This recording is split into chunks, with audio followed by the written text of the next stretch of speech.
he defies a king. In the century after Alexander, Judea feels the squeeze of Hellenistic power and religious compromise. Watch how a priestly family sparks a resistance that reclaims the temple and restores sacred worship. Mattathias is a priest in the hill country. He is rooted in covenantal law, stubborn and righteous. When Hellenistic decrees demand foreign sacrifices, he will not bow. His choice ignites the revolt. Judas is the youngest son who becomes a leader. He is swift, clever in guerrilla tactics, and driven by a fierce love for the temple. The people will call him Maccabeus, the hammer. Antiochus IV pursues uniformity across his realm. He favors Hellenistic gods, suppresses traditional rites, and installs foreign altars.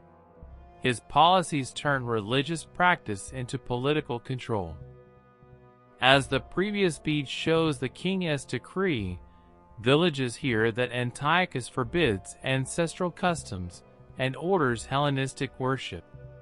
Many leaders compromise to save status or life. The text explains that pressure to conform begins the unraveling of traditional observance. In that moment, the official orders a Jew to offer a Greek sacrifice. Mattathias answers with violence. He kills the transgressing Jew who complies and the royal envoy. His act is shocking, yet the narrator explains it as a covenantal defense. He refuses to make common what is holy. After his bold act, Mattathias calls his sons and other faithful families to revolt. They flee to the hills to form a rebel camp. The narrative stresses that flight is tactical. It preserves a faithful remnant to resist and to keep covenant practices alive. As the flight settles, Judas emerges as a bold commander. He uses sudden strikes and mountain ambushes against Greek garrisons. The text explains these are not random raids, but targeted actions to defend life, property, and sacred practice from enforced Hellenization. As days pass, the movement gathers followers. Families, priests, and rural leaders come to the hills with supplies. The narrative clarifies that this growth is grounded in shared religious conviction, not merely politics. People seek to protect covenantal law and the temple cult.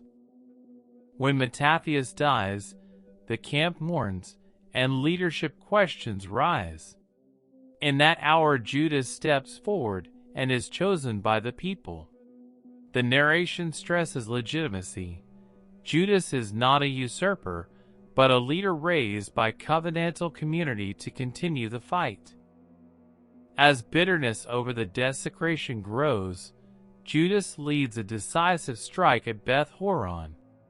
In that battle, his forces rout the king's troops. The chronicle credits the victory to skill and resolve, showing that small bands can overcome larger forces through surprise and faith. But after victory, the royal forces pursue. In that night, the Maccabees use intimate knowledge of terrain to elude superior cavalry. The narrative explains this guerrilla wisdom is essential. The hills themselves become allies in the resistance. Meanwhile, the royal policy hardens. Officials install a pagan altar in the temple and offer profane sacrifices. The chronicler records this as the deepest wound. The sacred space is defiled, ritual purity is violated, and a national religious crisis unfolds. When momentum builds, Judas resolves to strike at the heart of the wound. He plans a march on Jerusalem to retake the temple. The text explains the moral gravity.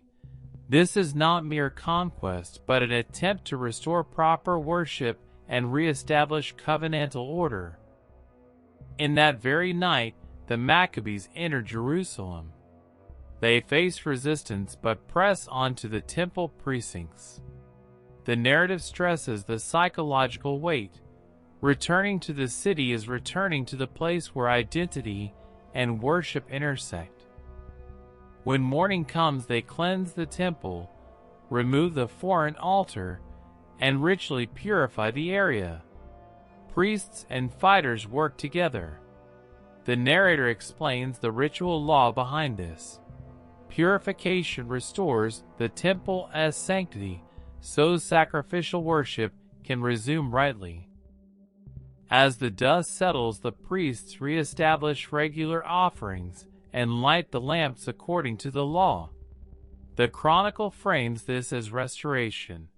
The covenant rites resume, and collective identity is renewed around faithful worship of their God. But the narrative does not end with a single triumph. In that season, Judas organizes patrols to guard the city and keeps fighting to secure the countryside. The chronicler shows that restoration requires continued vigilance against political and cultural pressure. When news reaches Antiochus of the temple as cleansing and the rebels' victories, he becomes incensed. The chronicle records royal fury and the preparation of punitive expeditions. This reaction shows that religious resistance provokes political calculation in empires. In the end, the text teaches that faithful resistance preserves covenant life.